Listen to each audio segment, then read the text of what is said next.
When Nathan first mentioned this idea to me, I thought, wow, I don't know. That's such a huge topic. And I had no idea where I would start and what I would talk about. And I didn't really understand why he thought I would be a good person to speak on the topic. In any case, I've been thinking a lot about it since, and I have a couple of things to say about it. Is it okay if I don't use this microphone? Okay, great. I was looking at Daniel because he's recording. Oh, you're capturing. Oh, okay. I figured there was some technical reason why.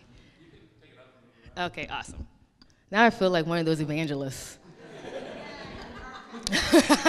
Yeah, welcome. So, in any case, what I thought I would do is tell you a little bit about the Kelly Strayhorn, tell you a little bit about me and how I got to be standing here. And then maybe we can talk a little bit about why humility matters, why does it matter? And hopefully then we can have a conversation about it. So, Kelly Strayhorn, first of all, Kelly Strayhorn's not a person. I know, people ask me. I was in Seattle earlier this week, and someone was like, oh yeah, I think I've heard of Kelly Strayhorn. I love her.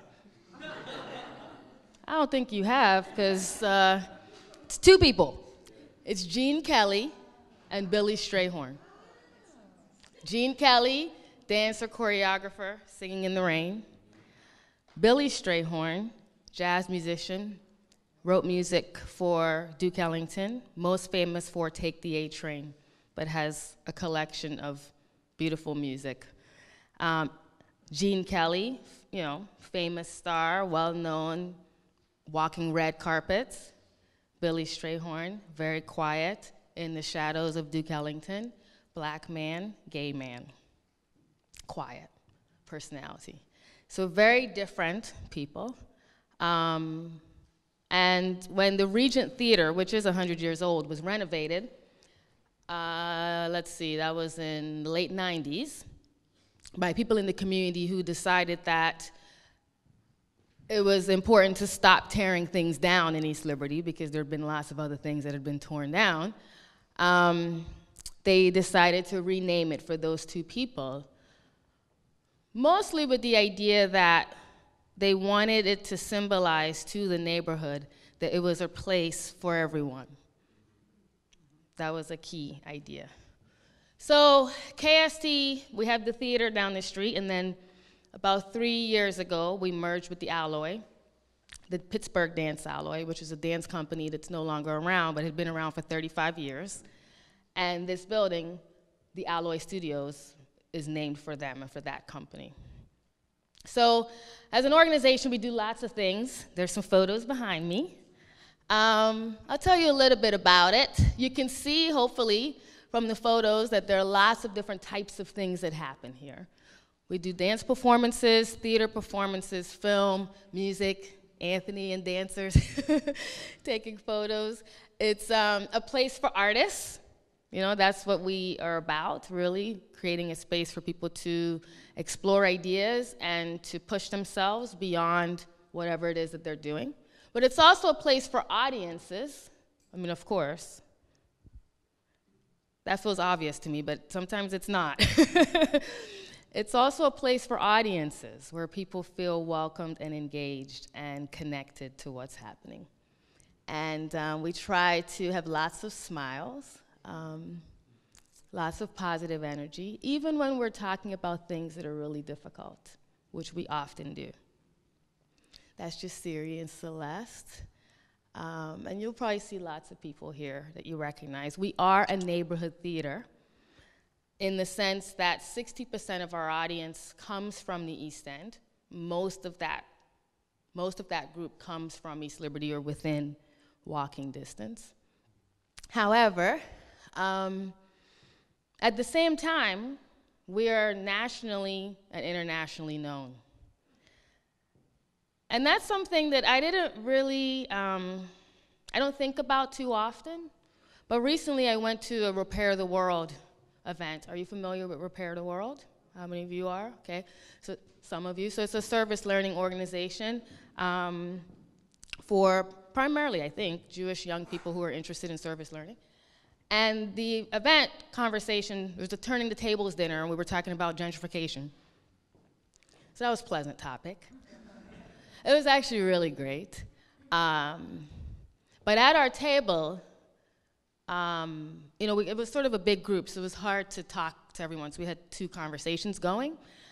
And a friend of mine was sitting next to me, and I heard a young lady say to him, "Oh, what do you do?" And he says, "Well, I'm an arts person. I'm here from Los Angeles, and I'm going to be working at the Kelly Strayhorn. I came here to come work at the Kelly Strayhorn." And she said, "Oh, you'd heard of this place before you came here?" He said, "Yeah, I'd heard of it." And she seemed so surprised. She was like, "Just that little theater around the corner? People know it who don't live here?"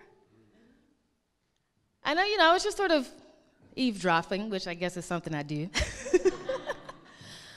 I heard that, and it was like, wow, here we are. We call ourselves a world-class presenter. I think it's like the second part of our mission statement. The first part is that we're a neighborhood, actually the first part is about being a leader, a leading organization.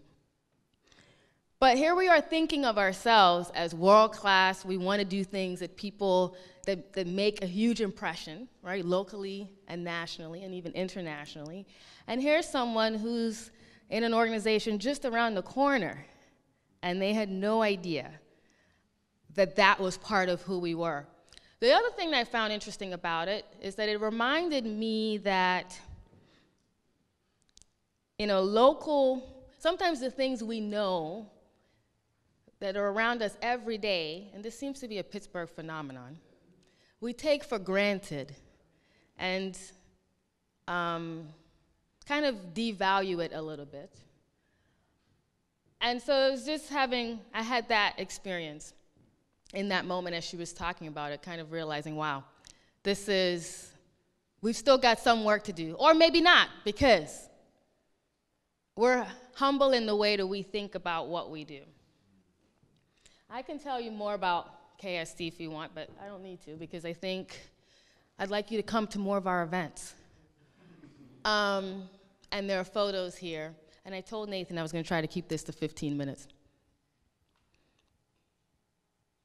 In any case, one of the things I think you'll see in these photos, that was Vanessa German, is that we have lots of amazing people in this community who are amazing not only to their friends and their family and people who know them and love them, but they're actually impacting ideas and people around the world.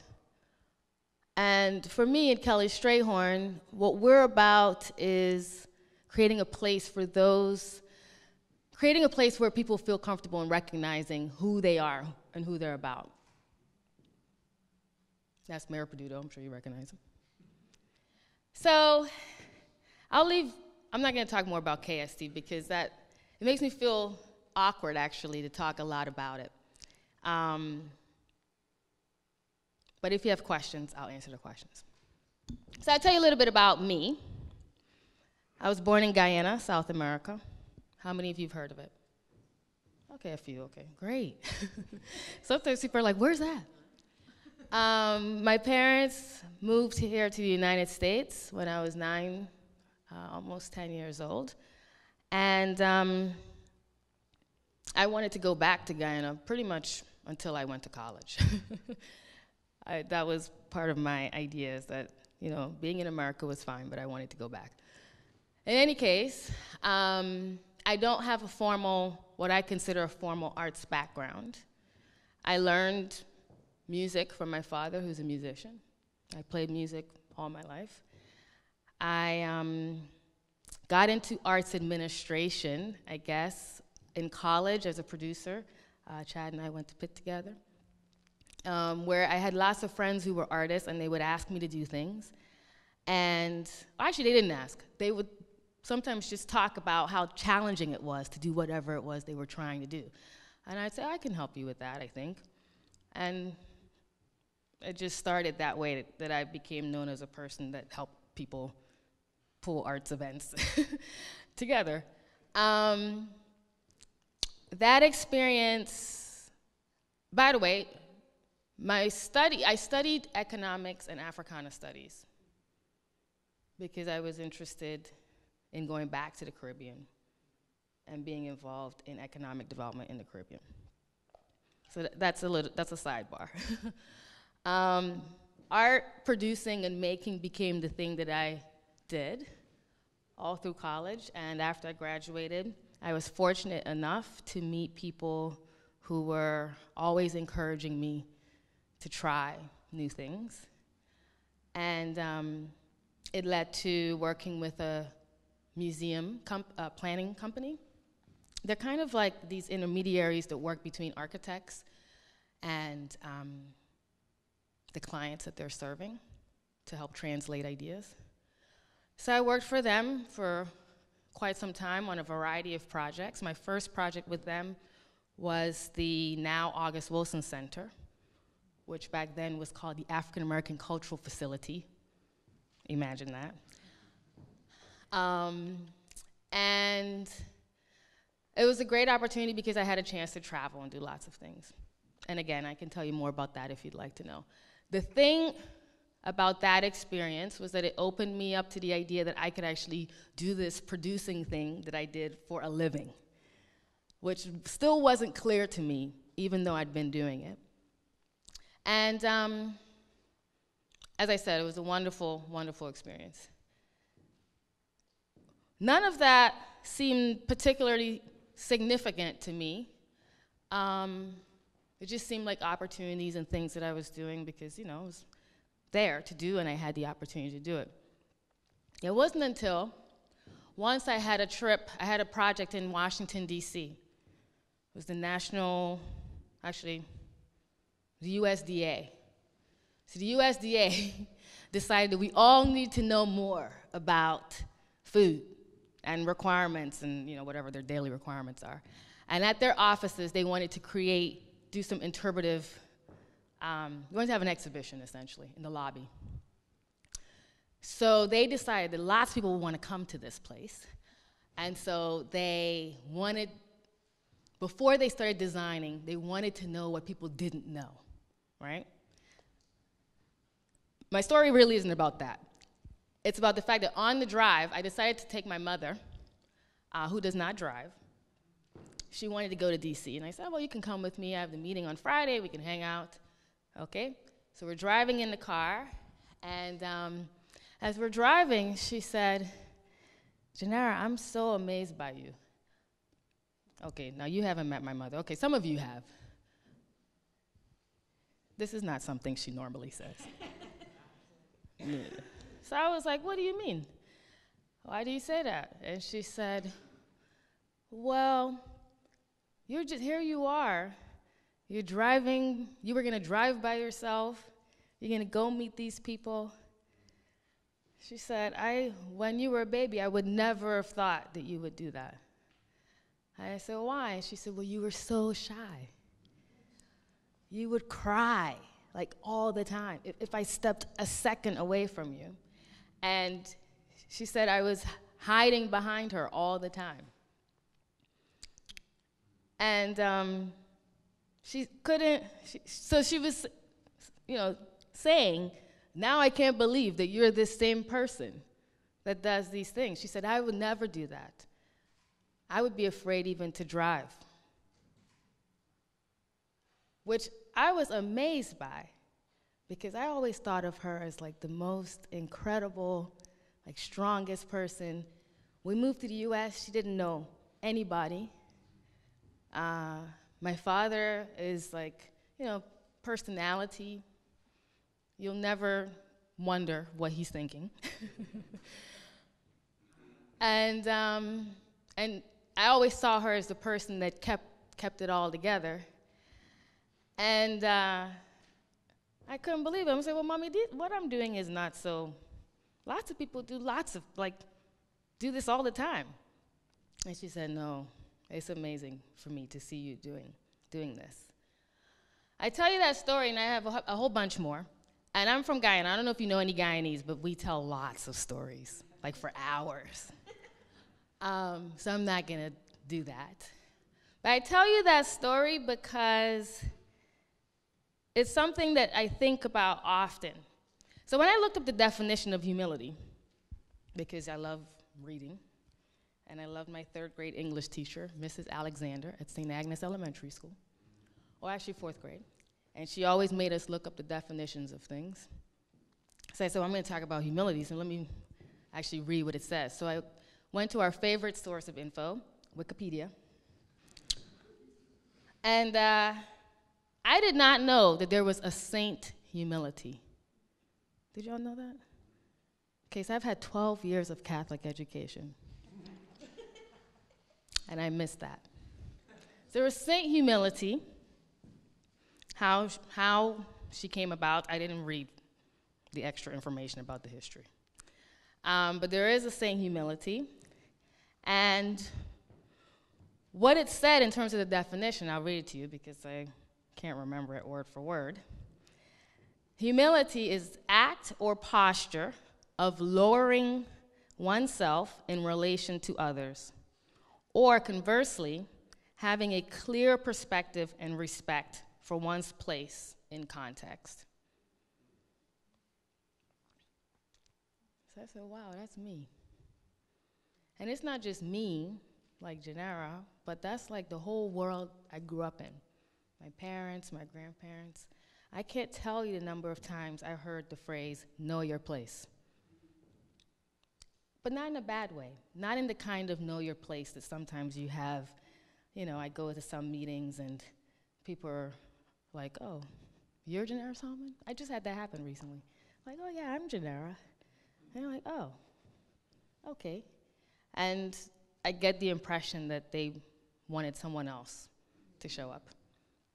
Not that kind of know your place, which I'm sure you've all experienced in some shape, form, or fashion. But the kind of know your place that is extremely, I've come to understand, is extremely empowering. It kind of goes like this, I think. So, if you think of yourself as awesome and amazing, as you should, because here you are, you're walking, you're talking, you're able to do things. And no matter what challenges you've had, here you are ready to do whatever it is you're here to do, which I find amazing every single day. And I think of myself, given where I started, I still remember coming off the plane and hearing Madonna in the car, and then hearing Shaka Khan, on the whole car ride. I still remember all those songs. And I still remember how scared me and my sisters were, but we were excited. I still remember that. And I still remember my parents telling us we're only bringing one suitcase, which is a rule I still travel by. One suitcase. We don't need more. And so I still remember all of that. So for me, being able to be here in Pittsburgh, where people say I'm a hero and transformative, knowing that I pretty much came off a boat, or the equivalent of that, with nothing. My parents had no money. Guyanese currency didn't transfer well. So for me, every day I'm doing what I'm doing, I'm like, wow, this is amazing. And I feel really good about it. And it helps me stand tall when I think about it. But on the other hand, I recognize that with everything I'm doing, with all the heart and soul, all the hard work, with our team, everything that we're doing, there's more to be done. And we could do it better. And there are people who are doing it better than we are. So we are amazing, and we're fabulous, and we're awesome. But it can be better. So that's one way that this definition of humility works for me. The other way it works for me, though, and this goes back to that story my mother was telling about being shy, is that I do remember in grade school and in high school and in college, I was extremely shy. I mean, compared to the other people, I felt very shy, and I knew I was. My first date was a freshman at University of Pittsburgh, which was in 1993. That was craziness. I went to an all-girl high school. They're like, what are you talking about, Janera? What are you doing? Because everyone talked about going out all the time. Which parties, where they're going to go, who they're going to hang out with, who they're going to find, connect with, all of that. And I was like, nah, I'm not doing that. So I was that person. I was a person that in a room, I wasn't saying much. And mostly, I was very afraid of people. But I remember my first parent meeting at Pitt. My father came with me, and he said, well, before we went in to all the parents, he said, Janera, I don't know anything about college, so I can't help you with whatever they're going to be talking about. He said, but we'll figure it out. And I said, okay. So we go into the room, and again, this is another moment. These are rare moments, because my parents are usually they don't share so much vulnerability. That's probably why I remember. But we went into the room, and there were lots of people. There's a William Pitt Union, and there were probably, 3 or 4 black people in the whole room of probably 100 people. Which is not something I usually kind of tune into right away, but I remember tuning into it, which is probably because it was already a situation I was really nervous about. In any case, people, they went around the room, people introduced themselves, asking questions, all that stuff. And I remember my father saying to me, I said, I don't want to talk. And he said, oh, you have to talk. And I was like, I don't want to. And he said, well, just ask a question. He said, whenever you don't want to talk, just ask a question. I've used it almost every day since then. And again, connecting back to the humility definition, knowing where you fit in the context of what's happening. One of the things I realized and learned from him is that no matter how afraid I am, there's someone else who's even more afraid than me. And no matter how many mistakes I make, there's somebody else that's making even more mistakes than me. So the humility structure, framework, has been really helpful because, like I said, on the positive side, I can, stand tall and smile with the best of them. I feel good about what I do. I know what I know, and I can be proud of it. But I also know what I don't know and what I should learn. But on the other side, those days when you're like, oh, man, I can't believe I did that. That was so stupid. Why did I do that? Oh, my goodness. I embarrassed myself. I didn't know what to say. Like all these things that happen. When I have those thoughts, I know that whatever it is I'm feeling, I'm really sad, I'm really upset, I'm afraid, whatever it is, I know that there are other people who are feeling it even worse than me. So when I find myself in a situation, I mean, every day, you pretty much go through these, at least for me, I go through these feelings all day long. Like, it's a balance of moments where you're like, wow, I'm on top of the world, it's amazing, I'm great, it's fantastic. And then in the other days, it's like, oh man, I gotta get this shit together. I don't know it's all over the place. I have those moments many times in the day, but I try to bring myself back to this idea that no matter what's happening, I can celebrate the successes, and I think of them as small successes.